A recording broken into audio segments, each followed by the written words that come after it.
So student, now let's see our third problem. आता बघा, in triangle, आता हा आपल्याला ही फिगर दिलेली आहे डायग्राम. यामध्ये P S perpendicular R Q, Q T perpendicular P R आणि आर क्यूची व्हॅल्यू 6, पी एसची व्हॅल्यू 6 दिलेली आहे. तर बघा, आता ही जी व्हॅल्यू आहे ही घेतो मी इथे 6. त्यानंतर आपल्याला आर क्यूची दिलेली आहे 6.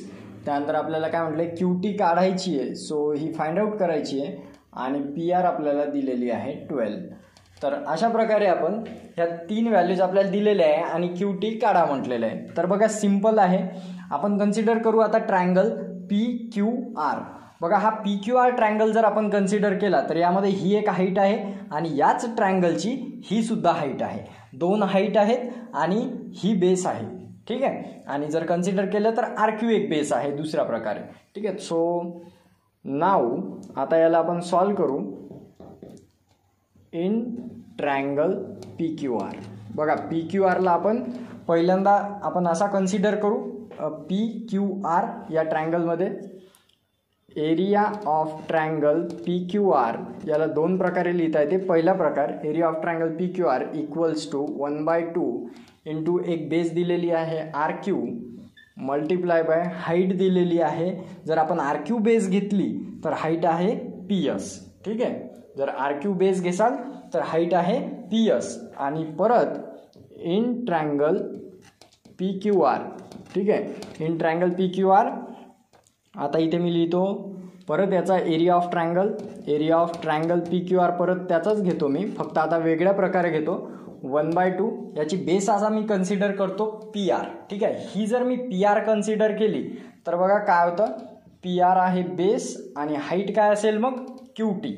हाईट असणार आपले क्यू टी. तर अशा प्रकारे याला हे 1 आणि हे 2, तर अशा 2 प्रकारे मी या ट्रायंगलला लिहू शकतो. आहे ट्रायंगल पी क्यू आरच. जर मी हे खोडून टाकलं तर बघा, हा पोर्शन खोडल्यानंतर इथे काय होईल, फक्त हा वाला जो भाग आहे तर या ट्रायंगलमध्ये क्यू टी होणार हाईट आणि ही होणार base.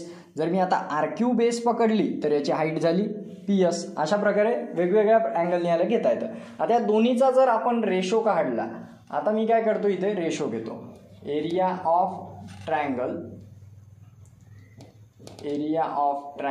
P Q R upon area of triangle P Q R. आता पी क्यू आरच घेणार मी 2 वेळेस वेगवेगळ्या प्रकारे.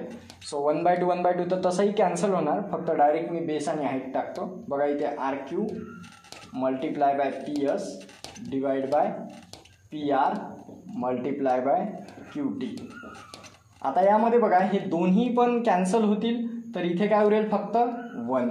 So 1 equals to R Q multiply by P S divide by P R multiply by Q T. आता याच्या व्हॅल्यूज पुट करू.